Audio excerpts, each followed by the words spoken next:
মুসলিমদের যুবকরা তারা ঠাকুর ভাসাতে যাচ্ছে খালি ফ্রি মদ পাবে বলে। আমি পশ্চিমবঙ্গবাসীকে বলছি, উনি অ্যারেস্ট হবে না কেন? পশ্চিমবঙ্গ সরকারকে বলছি, উনি অ্যারেস্ট হননি কেন? সমাজে তো উনি দাঙ্গার পরিস্থিতি তৈরি করবেন। বিসর্জনে যারা যারা যায় তারা মূলত হিন্দু সমাজের লোক, তারা মদ ছাড়া কেউ বিসর্জনে যায় না।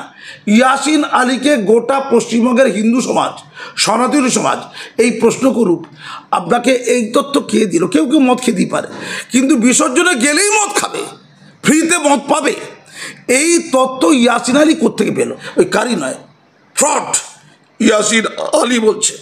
ধর্মের কিচ্ছু নেই, জানো, উচ্চারণ ঠিক নেই, পরতে পরতে উচ্চারণহীনতা। 2-3 পড়েছে কিনা সন্দেহ আছে, ক্লাস 2-3, আমি 4 বলবো না, কিন্তু 4টা অনেক বড়ো ক্লাস।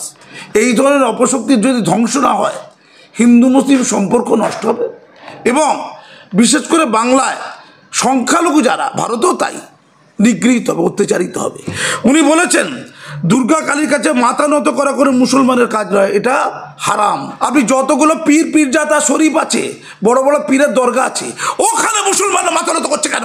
মাথাটা কেটে দিন নাকি, গলাটা কেটে দিন, কত ক্ষমতা দেখি। আপনি হিন্দুদের কাছে বলছেন কেন? ভিখিরিকে যদি আপনি একটা খাবার ছুড়ে দেন, তার আত্মসম্মান তাহলে খাবে না, ভিখিরি খাবে না, মা কালী খাবেন, ওটা গ্রহণ করবেন, ওটা বরণ করবেন। দিদি এটো খাবার জন্য কম্পিটিশন তুমি জানো? এই যে এমএলএ এমপি, এই যে বিধায়ক হবে, ওই যে কাউন্সিলর হবে, এরা কী চায়? এরা তো তৈরি হচ্ছে মমতা ব্যানার্জি থুতু থেকে। কীতে তৈরি হচ্ছে? মমতা ব্যানার্জি কারো গায়ে থু ফেলে দিলে এমএলএ। উনি নতুন ধর্ম সৃষ্টি করবেন, আকবর তাই করেছিলেন, দিন ই ইলাহি। এখন নতুন ধর্ম মাননীয় করবেন, মমতাময়ী নাম দিয়ে, মমতাময়ী ধর্ম। বেশ কয়েক মাস আগেই বঙ্গ টিভির চিফ রিপোর্টার রোজিনা রহমানকে বেগালাল মন্তব্য করেছিল মৌলবী কারি ইয়াসিন। তিনি বলেছিলেন যে চুল খুলে বেয়াদব ঠোঁটে লিপস্টিক লাগিয়ে দেহ ব্যবসা করে বেড়ায়, কোট আনকোট দেহ ব্যবসা করে বেড়ায়। তার একটাই সমস্যা ছিল, তাকে যে এই বেগালাল মন্তব্যটা করা হয়েছিল তার একটাই কারণ, সে সরকারের গঠনমূলক সমালোচনা করে এবং যারা বক্তা রয়েছে তারাও এই গঠনমূলক সমালোচনা করে বা বিভিন্ন ক্ষেত্রে সমর্থন করে, এটাই ছিল তার একমাত্র ইস্যু। তাকে তারই সম্প্রদায়ের একজন মৌলবী বলছে দেহ ব্যবসায়ী, চুল খুলে ঠোঁটে লিপস্টিক লাগিয়ে দেহ ব্যবসা করে বেড়াচ্ছে। এই ক্যারি ইয়াসিন আবারও একটা মন্তব্য করেছে, সেটা হচ্ছে যে তিনি বলে উঠলেন যে আচমকা মুসলিম যুবকরা মা দুর্গার বিসর্জন করতে যায় শুধুমাত্র মদ খাওয়ার জন্য। হারাম হালাল কথাটা বোধহয় 23 মিনিটের ভিডিওতে 2300 বার বলেছে। কি বলবেন, সত্যি কি তাই? কোরআনে কি সত্যি এসব কিছু লেখা আছে? তো এর আগে মাননীয়াকে একজন আল্লাহ বলেছিল, আমরা জানি মাননীয়াকে একজন আল্লাহ বলেছিল, আমি নামটা বললাম না। আর কদিন আগে দেখলাম মাননীয়া তো ঠিক মোটামুটি কোয়ালিটি ছিল তবু আর কি, কিন্তু শওকাত মোল্লা ভাঙড়ে একজন বক্তব্য রাখছে, শওকাত মোল্লা মানুষের এত কল্যাণ করেছে, সে মানুষের আল্লাহ, মানে সেও মাথা টুপি দিয়েছে, সেও মোল্লা, সে বলছে শওকাতকে মানুষের আল্লাহ। আমি বিস্মিত, মুসলমান সমাজ কিন্তু নীরব। মানে এখন আপাতত মানে কেউ রাম আছে, রামের ভক্ত আছে, কেউ রামরথে চড়ে, এটা নিয়ে মুসলমানরা সমালোচনা করে। এখন আল্লাহ হয়ে যাচ্ছে আম পাবলিক। হ্যাঁ, শাসক দলের লোকজন আল্লাহ হয়ে যাচ্ছে। আমি মুসলমান সমাজকে বলি, আমি ওই ক্যারি নয়, কারি ইয়াসিন খান ওর নাম, ও নিজেকে স্বঘোষিত মৌলবী দাবি করেছে। এরা তো মূলত ইসলাম ধর্মটা বোঝে না, চূড়ান্ত অশিক্ষিত। আমি এদের নিয়ে কথা বলতে গেলে আমার মুখ নষ্ট হয়, জানেন তো। কিন্তু আমার খারাপ লাগছে, আমি ভিডিওটা দেখেছিলাম, আমাকে রোজিনা বলেছিল দেহ প্রসারিণী, বলতে খারাপ লাগছে আমার। একজন মুসলিম তরুণীকে যে লড়াই করে এই মিডিয়া জগতে একটা স্থান দখল করতে পেরেছে, লড়াই করে গায়ের ঘাম জড়িয়ে, হুমকি ধুমকিকে অগ্রাহ্য করে, দেহ প্রসারিণী, শুধু বোরখা পরা, হিজাবের মধ্যে ঘরের মধ্যে লুকিয়ে থাকা, 3 তালাকের বলি হওয়া মহিলাগুলো একথা খুব বেশি করে হতো, এখন আইনটাইন হয়েছে, তারা খুব ভালো সঠিক আছেন, তাদেরকে খুব পছন্দ মনে হয় এই কারি মানে ও কারি ফারি কিচ্ছু নয়, সব জালি ইয়াসিন আলীদের। আমি ইয়াসিন আলীর গতকালকের একটা ভিডিও দেখছিলাম, গতকালকে ছিল বিজয়া দশমী। আমি পশ্চিমবঙ্গবাসীকে বলছি, উনি অ্যারেস্ট হবে না কেন? পশ্চিমবঙ্গের সরকারকে বলছি, উনি অ্যারেস্ট হননি কেন? সমাজে তো উনি দাঙ্গার পরিস্থিতি তৈরি করবেন। আমরা যে সৌভাতৃত্বের কথা বলি, আমরা যে সম্প্রীতির কথা বলি, যারা এই সম্প্রীতি নষ্ট করছে, ভারতের সংবিধান অনুযায়ী তোমার ধর্মচারণের অধিকার আছে, কিন্তু তুমি যদি সম্প্রীতি নষ্ট করো তোমার জেলে যাওয়ার অধিকার আছে। এটা ভারতের সংবিধান বলছে। উনি কি বলেছেন, কেন না জেলে যাওয়া উচিত? আমি পরিষ্কার বলছি, কেউ মামলা করবেন কি? এই ধরনের অপশক্তির যদি ধ্বংস না হয়, হিন্দু মুসলিম সম্পর্ক নষ্ট হবে, এবং বিশেষ করে বাংলায় সংখ্যালঘু যারা, ভারতেও তাই, নিগৃহীত হবে, অত্যাচারিত হবে। নবীর পোস্টার নামিয়ে দিলে কি নবী খুব অসম্মানিত হয়ে যায়? নবী কি কাউকে পোস্টার করতে বলেছে? পোস্টার করা কি নবীর দায়? কি হবে পোস্টার করে? নবী তো হৃদয়ে থাকে। নবীকে তো ইহুদিরা 13 বছর ধরে মক্কা অসম্মানিত করেছে, কলঙ্কিত করেছে, চরিত্রহীন বলেছে, মেরেছে। নবী কি ক্ষতিগ্রস্ত হয়েছিল? আমি লজ্জিত। আমি এই আলী, ইয়াসিন আলীদের কথা লজ্জিত। ইয়াসিন আলী কী বলছে? তুমি যেটা বললে এক্ষুনি, কেউ যদি ঠাকুর দেখতে যায়, মানে বিসর্জনে যায়, সে তাহলে ফ্রিতে মদ পেয়েছে। অর্থাৎ বিসর্জনে যারা যায় তারা মূলত হিন্দু সমাজের লোক, তারা মদ ছাড়া কেউ বিসর্জনে যায় না। ইয়াসিন আলীকে গোটা পশ্চিমবঙ্গের হিন্দু সমাজ, সনাতনী সমাজ এই প্রশ্ন করুক, আপনাকে এই তথ্য কে দিল? কেউ মদ খেতেই পারে, কিন্তু বিসর্জনে গেলেই মদ খাবে, ফ্রিতে মদ পাবে, এই তথ্য ইয়াসিন আলী কোত্থেকে পেল? আর মুসলমানদের যারা এই বিসর্জনে গেছে তারা সবাই মাদকাসক্ত এবং ফ্রিতে মদ পেয়েছে বলে গেছে। সম্প্রীতি, ভালোবাসা, বন্ধুত্ব, কেউ তো বন্ধুদের ডাকে, দেখতেও যায়, কেউ না, দেখাও যাবে না। ইয়াসিন আলী কী বলেছে? যে কৌতূহলবশত কোনো মণ্ডপে যদি মুসলমানরা যায়, গতকালকে ভিডিও আপনারা ছাড়ুন, দেখুন বলেছে কিনা, কৌতূহলবশত, আগ্রহবশত, এখন তো থিম পুজো হচ্ছে, শুধু ঠাকুরের পুজো হয় না, একটা মেলা হয়, পুজোকে কেন্দ্র করে মেলা হয়, ধর্ম, জাতি, বর্ণ নির্বিশেষে মানুষ আনন্দ পেতে চায়। আনন্দের কোনো বিকল্প নেই। ধর্মকে কেন্দ্র করেও যদি আনন্দ মানুষ পায়, এই নিরানন্দ সমাজে যেখানে চাকরি বাকরি উড়ে গেছে, যেখানে তরুণদের কোনো সুখ নেই, স্বাচ্ছন্দ্য নেই, দিদি বলেছে তোমরা মজা করো, শুধু হিন্দু যুবকদের মজা করতে বলেনি, সবাইকে মজা করতে বলেছে। সেখানে যদি কেউ এই মণ্ডপে যায়, সেই ইসলাম থেকে বাদ। এটা কারি নয়, ফ্রড। ইয়াসিন আলী বলছে ধর্মের কিচ্ছু নেই, জানো, উচ্চারণ ঠিক নেই, পরতে উচ্চারণহীনতা। 2-3 পড়েছে কিনা সন্দেহ আছে, ক্লাস 2-3, আমি 4 বলবো না, কিন্তু 4টা অনেক বড়ো ক্লাস। আমাকে তাকে নিয়েই বলতে হচ্ছে, এইসব লোকদের নিয়ে বলতে চাইনি, আমি ঘৃণা করি। ও আরও বলেছে বিশ্বকর্মা পুজোর দিন, সেই দিনে একটা ওই দোকানপাট, কল কারখানায় একটা পুজো হয়, তো বলেছে ওই দিন যে মুসলমানরা তাদের দোকান পরিষ্কার করে সেও ইসলাম থেকে পুরস্কৃত। পরিষ্কার পরিচ্ছন্নতা ইমানের অঙ্গ। যদি বিশ্বকর্মা পুজোর দিনে মুসলমানরা তাদের দোকানপাটটা পরিষ্কার রাখে, একটু ঝাড়ু দিয়ে রাখে, পরিচ্ছন্ন রাখে, শুধু ইমানের কাজই হলো, যে দিনেই হোক না কেন। উনি বলছেন করা যাবে না, ফতোয়া দিচ্ছেন। এ কে রে ভাই? লাদেন ছাড়ুন না, ঘরকে সামলান না। ওসামা লাদেন কবে কি বলেছিল এরই সব তো উদ্বিগ্ন না। আরে ঘরের দেখুন, পাকিস্তানে অপারেশন সিন্দুর করে কি হবে, মিনি পাকিস্তানকে দেখুন না। নরেন্দ্র মোদীজিকে বলছি, আপনি মিনি পাকিস্তান দেখুন, যে কেন ফিরাদ হাকিম ওই মেটিয়াপুর অঞ্চলে, যেখানে আমি রক্তাক্ত হয়েছিলাম জাতীয়সঙ্গীত গাওয়াতে গিয়ে, ওই মিনি পাকিস্তান বললেন কেন? একটু ফিরাদকে জিজ্ঞেস করে দেখুন তো, কেন মিনি পাকিস্তান, তার ব্যাখ্যা দিক। আমি পরিষ্কার করে বলছি, আমি আরও কিছু কথা বলবো। বলেছে বড়দিনের দিন শুধু হিন্দুদের ধরেনি, আবার অন্য ধর্মকেও ধরেছে। মুসা আলাহিসাল্লামের, এই ঈসা আলাহিসাল্লামের ধর্ম হচ্ছে খ্রিস্টান, ঈসা আলাহিসাল্লাম মনে করা হয়, তিনিও ইসলামের নবী। তো বলা হচ্ছে যদি গির্জাতে কোনো মুসলমান যদি লাইন দেয়, মানে বড়দিনে বা নতুন বছরের সময় গির্জাতে, তাকে কি করতে হবে? তাকে বলা হয়েছে যে তারা হচ্ছে হারামের আওলাদ। হারাম মানে হারামির আওলাদ।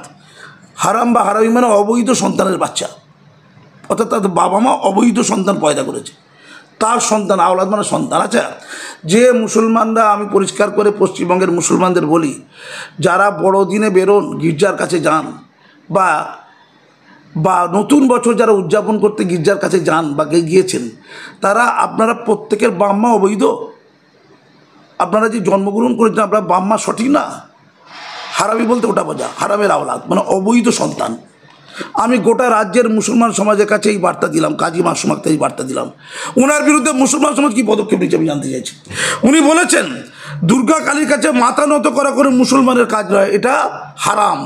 দুর্গা কালীর কাছে মাথা নত করা যাবে না। ইসলামে বলা আছে, জানেন তো, আল্লাহ ছাড়া কারো কাছে মাথা নত করা যাবে না, কিন্তু ইসলামে আছে, কোরআনে আছে, এটা মানছি। কিন্তু আমি ওই কারি না কি না হারি ওই ইয়াসিনদের বলি, হ্যাঁ, পীরের কাছে কি মাথা নত করতে বলা হয়েছে নাকি? পীর, দরগা, মসজিদ, কবর, ওখানে তো মাথা নত করা হয়, এটা তো মুসলমানরা করে। আপনি বন্ধ করে দেখুন তো, আপনি যতগুলো পীরজাদা শরীফ আছে, বড় বড় পীরের দরগা আছে, ওখানে মুসলমানরা মাথা নত করছে কেন? মাথাটা কেটে দিন নাকি, গলাটা কেটে দিন, কত ক্ষমতা দেখি। আপনি হিন্দুদের কাছে বলছেন কেন মা দুর্গা মা কালীর কাছে মুসলমানদের মাথা নত করা যাবে না, মানলাম, কিন্তু ইমাম মৌলানাদের কাছে, পীরদের কাছে, দরগার কাছে, কবরের কাছে, মাজারের কাছে ওটা তো নিষিদ্ধ ইসলামে। এটার জন্য তো কাজী মাসুম আক্তার জিহাদ ঘোষণা করেছে। আপনি কী করেছেন মশাই? আপনি কি আগে ওইটা বন্ধ করুন, আগে ফুরপুরা শরীফে যান, ওখানে যারা মাথা নত করে, আগে অন্যান্য শরীফে যান, ওখানে যারা মাথা নত করে, জল পড়া, পানি পড়া, তেল পড়া, তাবিজ করে বন্ধ করুন। দেখি কত মূলত আছে। আমি একটু বলে নিই, খুব গুরুত্বপূর্ণ কথা বলছেন। আর আল্লাহ রসুলকে যারা গালি দেয়, আমি তাদের বিরুদ্ধে বলি। আল্লাহ রসুলকে গালি দিলে বিরুদ্ধে বলেন, খুব ভালো কথা তো। তাহলে আল্লাহ রসুলকে গালি দেওয়ার জন্য গলা কেটে দেওয়া হয়েছে, এটা কি ইসলামের বই? তো যারা গলা কাটতে চেয়েছে, যারা খুন খারাপি করতে চেয়েছে, যারা নুপুর শর্মার ব্যাপারে লড়াই করতে চেয়েছে, আপনি তাদেরকে স্তব্ধ করুন তো দেখি। গালি দিয়েছিল নুপুর শর্মা, তো গালি দিয়েছিল। আপনি বলেছে আল্লাহ রসুলের ব্যাপারে গালি দিলে অন্য ধর্মের দেবদেবী বা তাদের বিখ্যাত লোকদেরকে গালি দেওয়া যাবে না, ওটাকে গ্রাহ্য করার দরকার নেই, আল্লাহ রসুলের তো ঠুনকো না। ক্লিয়ার? তাহলে নুপুর শর্মাকে নিয়ে তো হই করলেন কেন আপনারা? পোস্টে নাবি দেওয়া নিয়ে তো হই করছেন কেন আপনারা? আপনি সেখানে কী ভূমিকা নিয়েছেন? আপনার ভূমিকা কি? আমি পরিষ্কার করে বলছি, এই ভণ্ডামি বন্ধ করুন। আর বলেছে প্রসাদ গ্রহণ করা যারা নিয়েছে, যে মুসলমানরা গো আর গোমূত্রের ছিটে থাকে। আমি গোটা পশ্চিমবঙ্গের সনাতনী হিন্দু সমাজকে বলি, আপনাদের প্রসাদ মানে কি গো আর গোমূত্রের ছিটে?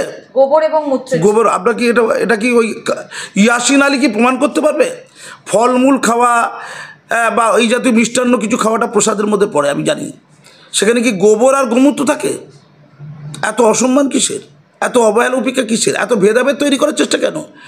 এই পুজোর সময়, এই বিজয় দশমীর দিনে এই যে মানুষের মধ্যে খাঁটাতাড়ের বেড়া তৈরি করছে, মুসলমানদের যারা উদারপন্থী মানুষ তাদেরকে সর্বশান্ত করছে, তাদের দেখে দিচ্ছে, তাদের হারামি সন্তান বলছে, হারামি, তার ইসলাম থেকে বাদ বলছে।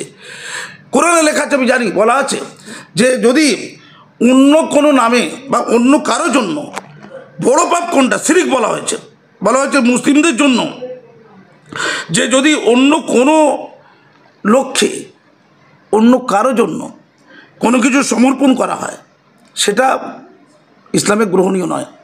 অন্য কোনো কিছু সমর্পণ করা মানে এটা নাকি পাপ ইসলাম মতে। এটা কে বলছে? কে বলছে? ওই ইয়াসিন বলছে। তাহলে অন্য কারোর জন্য সমর্পিত হলে আমি যদি সেই সমর্পণটাকে বিশ্বাস না করি, আমি যদি খাদ্যটাকেই বিশ্বাস করি, কিসের জন্য কে সমর্পিত হয়েছে সে তো আমার দেখার দরকার নেই। কারা ইফতার পার্টি দিচ্ছে, আর ইফতার কোন হালাল পয়সা কিনা হারাম পয়সা কিনা, এটা কে মূল্যায়ন করবে? হিন্দু হোক মুসলমান হোক, সেই ইফতার পার্টির পয়সাটা করতে গেল, তাহলে পশ্চিমবঙ্গ সরকার বা আমাদের কলকাতা কর্পোরেশন যে ইফতার পার্টি দেয়, ওই পয়সাটা কার? হিন্দুদেরও হতে পারে, মুসলমানদেরও হতে পারে, হারাম পয়সা হতে পারে, সুদের পয়সা হতে পারে। ওটা যে রাজ্য সরকার লোক খাওয়াচ্ছে, তার বিরুদ্ধে তার জিহাদ কোথায়, লড়াই কোথায়? আর বলেছে প্রসাদ খেলে দেখি ইসলাম থেকে বাদ। আমি পরিষ্কার করে বলছি, কোনো পবিত্র মানসিকতায় যদি কেউ কাউকে দেয়, যেখানে ভালোবাসা ভক্তি লুকিয়ে আছে, কোনো ধর্ম তাকে আটকাতে পারে না। ইয়াসিন আলীরা আটকাবেন? আমি ধিক্কার জানাচ্ছি পশ্চিমবঙ্গ সরকারকে, বলছি এই ভেদাভেদ সৃষ্টি করে যারা আগুন জ্বালাতে চায়, এদেরকে চিহ্নিত করুন। আর সংখ্যালঘু সমাজের যারা সমাজপতি দাবি করে, তাদের বলছি এদের মুখ স্তব্ধ করুন। এরা অশিক্ষিত, ধর্ম বোঝে না, ইসলামকে ভুল পথে চালিত করছে। মুসলমানদের ক্ষতি হচ্ছে, সমাজের ক্ষতি হচ্ছে, দেশের ক্ষতি হচ্ছে, দেশের সম্প্রীতি সর্বশান্ত হচ্ছে। বন্ধ করুন, স্তব্ধ করুন, এদের ছেলে ঢোকান। ধন্যবাদ। শেষ একটা প্রশ্নই করব। আপনি রাজ্য সরকার, পশ্চিমবঙ্গের সরকার কথাটা বারবার বললেন, সেখানে দাঁড়িয়ে মুখ্যমন্ত্রীকে দেখা যাচ্ছে কালীঘাটে তিনি পুজো দিতে গেছেন, পুরোহিত তাকে প্রসাদ খেতে দিয়েছে, প্রসাদ খাওয়ার পরে সেই এঁঠো প্রসাদ ছুঁড়ে দিচ্ছে মা কালীর দিকে। মুখ্যমন্ত্রী করছেন, যিনি বিধানসভায় দাঁড়িয়ে বলে যে আমার সারনেম বন্দ্যোপাধ্যায়, আমি ব্রাহ্মণ পরিবারের মহিলা, মহিলা মুখ্যমন্ত্রী, হিন্দু মুখ্যমন্ত্রী, তিনি কথাটি বলবেন না। আমি বুঝতে পারছি মা কালীর দিকে না মা দুর্গার দিকে? মা কালীর দিকে। তাই নাকি? তাহলে কার্নিভাল করে দেবে, একটু ইনভাল করে। দুর্গার জন্য যেমন কার্নিভাল করছেন, 100-200 কোটি টাকা খরচা করে দুর্গা প্রাঙ্গণ করে দেবেন। দুর্গাকে এত টাকা দিলে আবার কি? আপনি রাস্তাঘাটে দেখুন, সর্বত্র তার মুখ্যমন্ত্রী বড় মমতা ব্যানার্জি বড় বড় হোর্ডিং পোস্টার, সেখানে আমাদের দুর্গা প্রতিভা ছোট্ট করে, দুর্গা ছোট, দিদি বড়। আমি বলি, পৃথিবীতে কোনো জায়গায় ধরো আই লাভ ইউ বলে কেউ প্রপোজ করবে, প্রেমিক প্রেমিকাকে প্রপোজ করবে, জোরে ফুলটা তার মুখে ছুড়ে দিল, প্রেম হবে না ছিটকে যাবে? আপনি উত্তর দিন, প্রেম হবে না ছিটকে যাবে? প্রেম বলছি মা কালীকে ওই এটো কি খাবার বললেন না? এটো প্রসাদ। ইস, আমি এই ধর্ম বুঝি না দাদা মনীষা, বড্ড কষ্ট লাগছে। আচ্ছা ধরো ভিখিরিকে, কুকুরকে তো ছুড়ে দেয়, শুনেছি না লোকে না? ধরুন ভিখিরিকেও যদি আপনি একটা খাবার ছুড়ে দেন, তার আত্মসম্মান তাহলে খাবে না, ভিখিরি খাবে না, মা কালী খাবেন, ওটা গ্রহণ করবেন, ওটা বরণ করবেন। সম্মান শ্রদ্ধা কাকে বলে? আপনি কিচ্ছু দেবেন না, সামান্য একটা বাতাসা দিন, ভালোবেসে দিন, মানুষ গ্রহণ করবে, আদর করে বুকে জড়িয়ে ধরবে। সে রাজা মহারাজা হলো, সেই বাতাসাটা খাবে যদি তাদের প্রেম থাকে, যদি ভালোবাসা থাকে, ভক্তি থাকে। ওটা তো ভক্তির জন্য। ছুড়ে দেওয়া মাননীয়, আপনি ধর্মটা খুব ভালো জানেন, আপনি সংস্কৃত শ্লোক অকাট্যভাবে একেবারে পরিষ্কার বলেন, ভুল নেই আপনার সংস্কৃত মাননীয় চাইছে কি, একেবারে ভুল নেই। বলছি যখন পুজো উদ্বোধন করতে যাচ্ছে মাথায় হিজাব পরার মতো করে ওড়না দিয়ে যাচ্ছে, বলছে ছাতা নেই, মা কালীকে উনি নতুন ধর্ম সৃষ্টি করবেন, আকবর তাই করেছিলেন, দিন ই ইলাহি। এখন নতুন ধর্ম মাননীয় করবেন, মমতাময়ী নাম দিয়ে, মমতাময়ী ধর্ম। কি ধর্ম? মা মমতাময়ী ধর্মের নাম। সেই ধর্মের উনি উদ্গাতা, হিন্দু ধর্মের উনি প্রতিষ্ঠাতা, উনি করবেন। তাতে কালীকে যদি প্রসাদ ছুঁড়ে মারতে হয় মারবেন। ধন্যবাদ।